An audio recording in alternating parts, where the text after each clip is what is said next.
राधे राधे महाराज जी। महाराज जी आपके चरणों में कोटि कोटि प्रणाम। महाराज जी आपका सत्संग सुनकर जीवन में भगवत प्राप्ति की इच्छा जागृत हुई है। आपके वचनों के अनुसरण करने में जीवन में सुधार किया है और नाम जप भी करता हूँ। महाराज जी प्रश्न है कि आप व अन्य सिद्ध संतों जिन्होंने भगवत दर्शन किए हैं, महाराज जी कृपया करके उनका मतलब भगवान का रूप का वर्णन करें ताकि भगवत प्राप्ति और जल्दी हो सके। भगवान और भगवान का रूप अनिर्वचनीय है। भगवान पांच भौतिक देहधारी नहीं है, चिदानंद में है। चिदानंद पांच भौतिक वाणी के द्वारा वर्णन नहीं हो सकता। हरिवंश महाप्रभु वर्णन करते हैं श्री जी का रूप। देखो माई सुंदरता की सीमा, ब्रज नव तरुणी कदम्ब नागरी, निरखी करत अधग्रीवा। देखो माई सुंदरता की सीमा। देखो सखी, माई माने सखी होता है। ए सखी देखो मेरी राधा किशोरी कितनी सुंदर है। अभी आपको समझाएंगे।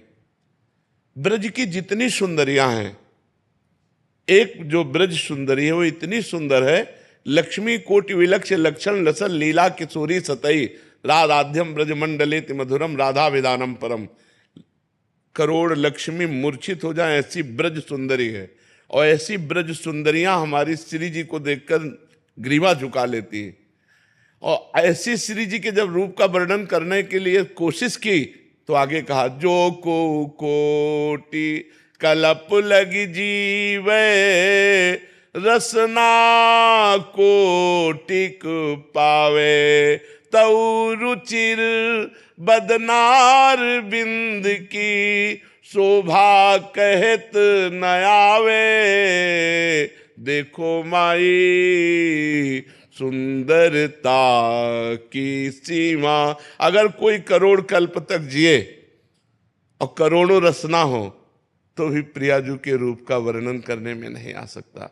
जो कुछ वर्णन किया गया वो बाहरी वाणी का केवल स्वरूप है। जिन नेत्रों ने देखा इनकी वाणी नहीं, और जो वाणी बोल रही उसने देखा नहीं, इसलिए अधूरा ही रूप रहता है। सही रूप का परिचय नाम कराता है। जैसे आप राधा राधा राधा राधा जपेंगे तो जो राधा रूप आएगा, जो कृष्ण कृष्ण जपने से कृष्ण रूप आएगा, वही आज तक कोई ऐसा रूप ही नहीं। जैसे हम मानते हैं ये रूप है प्रभु का, मानते हैं, लेकिन एक कागज पर एक चित्रकार की भावना, एक प्राकृतिक स्याही के द्वारा वो रूप रंग दे दिया गया।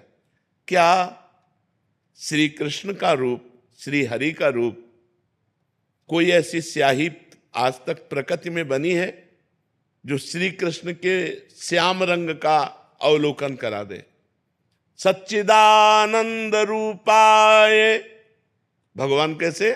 सच्चिदानंद। और ये रंग कैसा है? प्राकृतिक। तो सच्चित आनंद का प्राकृतिक रंग हो ही नहीं सकता। प्राकृतिक चित्र की कल्पना करके जिसने चित्र लिखा उसने भगवत साक्षात्कार नहीं किया। वो एक भावना करता है। कैसी भावना करता है? भगवान मोर मुकुट बरहा पीडम, मोर मुकुट धारण किए, नटवर वपुहु कर्णयो कर्णिकारम, कर्णकार के पुष्प कानों में खोसे हुए, ललित त्रिभंगे, अधरों पर मुरली है, सर पर मोर मुकुट है। वो अपनी भावना में बनाता चला जा रहा है, लेकिन उसने देखा नहीं है। जो श्याम की श्यामता, ऐसी कोई स्याही ही नहीं पैदा हुई। जो श्याम रंग, चिदानंद रंग की।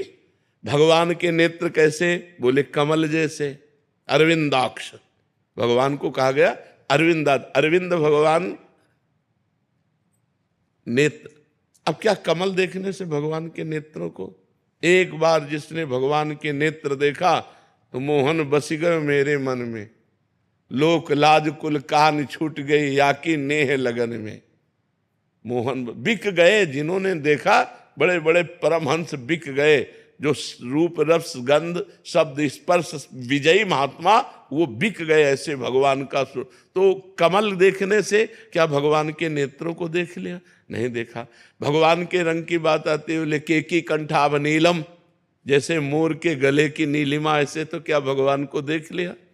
तो भगवान का रूप अनिर्वचनीय है। जहाँ कुछ वर्णन किया गया है वो बाहरी रूप है, आंतरिक तो जब हम स्वयं अनुभव करेंगे तभी वो आएगा। इसलिए हमें चाहिए कि भगवान के नाम पर हम ध्यान दें, भगवान के नाम का ध्यान करें। भगवान के नाम का रूप तो देखिए, रूप नाम आधीना, वो नाम आपके सामने जो झांकी प्रकट करेगा बस वो स्थायी होगा। इसलिए चिर स्थायी चिदानंद रूप देखने के लिए खूब नाम जप करो, नाम महिमा।